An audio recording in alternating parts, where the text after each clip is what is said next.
The galaxy had never taken humanity seriously. When the Galactic Federation first discovered Earth, they dismissed the small blue planet as nothing more than a primitive world filled with creatures who had barely learned to leave their own atmosphere. The Federation consisted of 12 ancient species, each with thousands of years of technological advancement. They had conquered star systems, built weapons capable of destroying entire planets, and created empires that stretched across millions of light years. Humans in their eyes were nothing but insects. Admiral of the species stood on the bridge of his massive warship, the Eternal Dominion. His purple scales gleamed under the artificial lights as he watched the holographic display showing Earth's position. The Federation Council had given him a simple order: eliminate the human threat before it could grow. Humans had been expanding too quickly, colonizing moons and nearby planets with surprising speed. The Council feared what they might become in another century. "How long until we reach their home world?" asked, his voice deep and commanding. "3 standard cycles, Admiral," his second-in-command replied. "Our fleet of 200 warships will arrive together. The humans have nothing that can stop us." Smiled, showing rows of sharp teeth. This would be an easy victory. Human ships were small and weak. Their weapons were primitive. The Federation's plasma cannons could tear through human defenses like paper. This war would be over before it truly began. On Earth, panic had spread through every nation. The Federation's declaration of war had come without warning. Their message was simple and terrifying: surrender or die. World leaders gathered in emergency meetings. Military forces prepared for a battle they knew they could not win, and ordinary people held their loved ones close, wondering if these were their final days. But in a small underground laboratory in the mountains of Norway, a woman named Doctor worked without rest. She was 63 years old, with gray hair tied back in a messy bun and tired eyes that still burned with determination. For 40 years, she had studied theoretical physics, quantum mechanics, and energy manipulation. Her colleagues had called her ideas impossible. Governments had refused to fund her research. The scientific community had laughed at her theories. None of that mattered now. Stared at the device before her. It was surprisingly small, no larger than a refrigerator, covered in wires and glowing with a soft blue light. She called it the resonance engine. It worked on a principle that no other species in the galaxy had ever discovered, a principle unique to human understanding of the universe. "Doctor," her assistant called from across the lab. "The Federation fleet will arrive in 72 hours. The military is asking if the weapon is ready." Wiped sweat from her forehead. "Tell them it will be ready. I just need to complete the final calibration."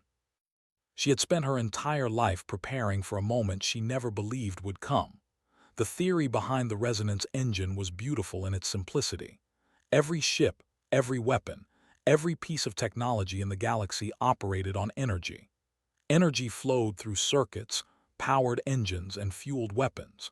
The resonance engine could identify the specific frequency of any energy signature and cancel it out completely. It was not a weapon of destruction. It was something far more powerful. It was a weapon of silence. The hours passed slowly as worked without sleep. Her hands shook from exhaustion, but she refused to stop. Outside her laboratory, the world prepared for the end. News channels showed footage of families saying goodbye, of soldiers writing letters to loved ones, of religious leaders offering prayers for salvation. Humanity had come so far only to face extinction at the hands of beings who saw them as nothing more than pests. When the final calibration was complete, collapsed into a chair and allowed herself a moment of rest. The resonance engine hummed quietly, its blue light pulsing like a heartbeat. She had done everything she could. Now, it was up to the generals and politicians to decide how to use her creation. The Federation fleet emerged from hyperspace at the edge of Earth's solar system.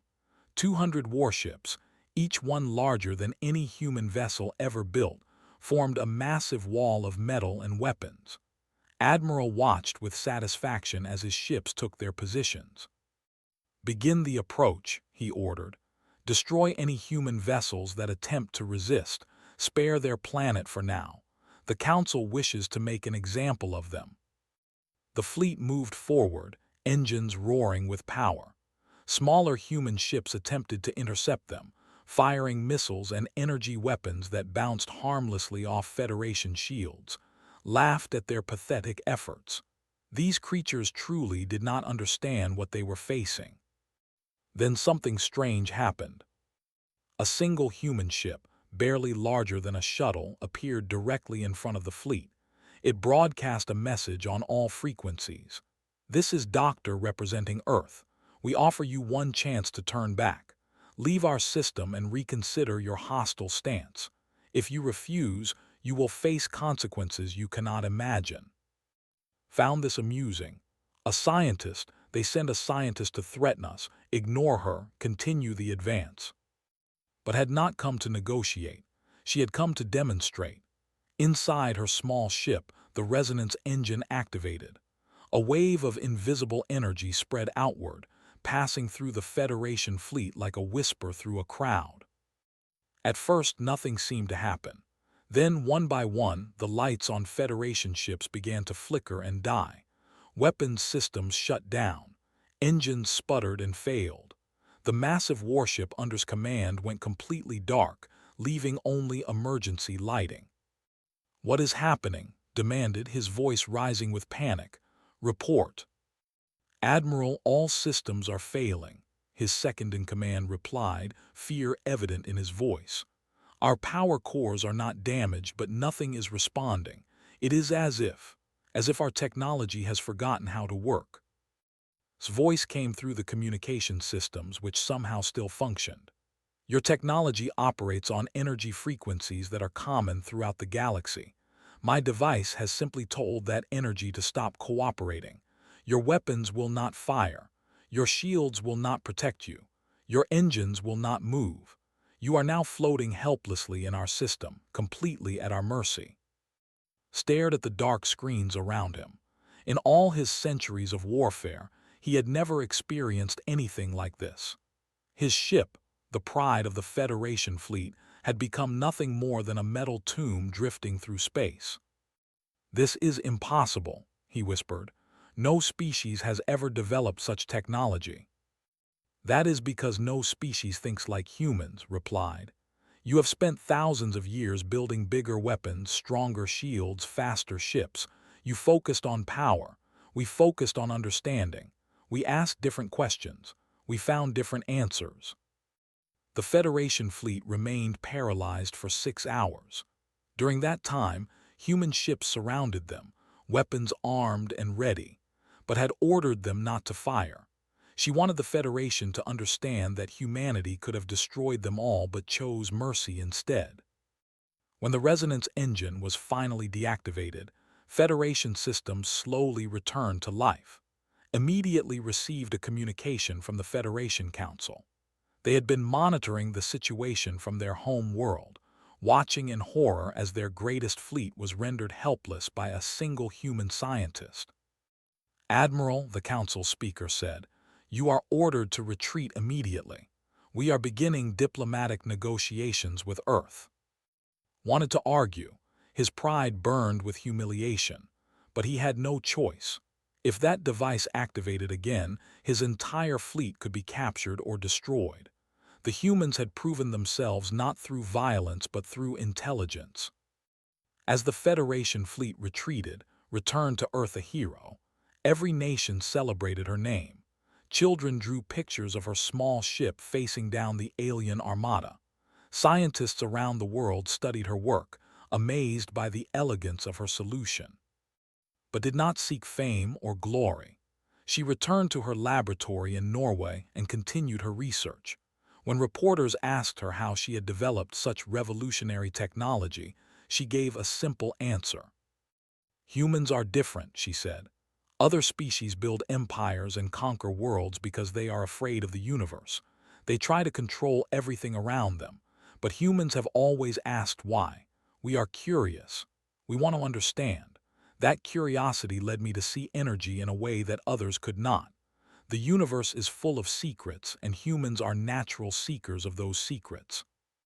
The Galactic Federation Council held emergency sessions for months after the incident. They had ruled the galaxy through fear and superior firepower. Now, they faced a species that could neutralize all of that power with a single device. Some council members argued for a second attack using even larger forces, but wiser voices prevailed. If humans could develop the resonance engine, what else might they create? Their minds worked in ways that no other species could predict or understand. Fighting them would be foolish. 6 months after the confrontation, Federation ambassadors arrived on Earth to negotiate a peace treaty. They offered humanity a seat on the Galactic Council, something that had never been given to any species in Federation history. They offered to share technology, open trade routes, and treat humans as equals. Was present at the signing ceremony. She stood quietly in the back, watching as world leaders shook hands with alien diplomats. When the ceremony ended, Ambassador of the approached her. "Doctor," he said, bowing his head in respect, "you have changed the course of galactic history. My people are curious about one thing. Why did you not destroy our fleet when you had the chance? With the resonance engine, you could have eliminated every ship and left us defenseless." Looked at the alien with calm eyes. "Because that is not who we are. Humanity has fought many wars throughout our history. We know the cost of violence. We understand that true strength is not about destroying your enemies but about making enemies unnecessary. I wanted peace, not victory." Considered her words. In his thousands of years of life, he had never met a warrior who spoke this way. Perhaps that was why humans were so dangerous. They did not think like warriors. They thought like philosophers who happened to know how to build weapons. Earth's place in the galaxy changed forever after that day. Humans spread across the stars, not as conquerors but as explorers, scientists, and diplomats. They brought new ideas, new perspectives, and new questions to civilizations that had grown stagnant with age. And at the center of it all was the legacy of one remarkable scientist, who proved that the greatest weapon was not one that destroyed, but one that made others reconsider whether destruction was necessary at all. The Galactic Federation had underestimated humanity. They would never make that mistake again.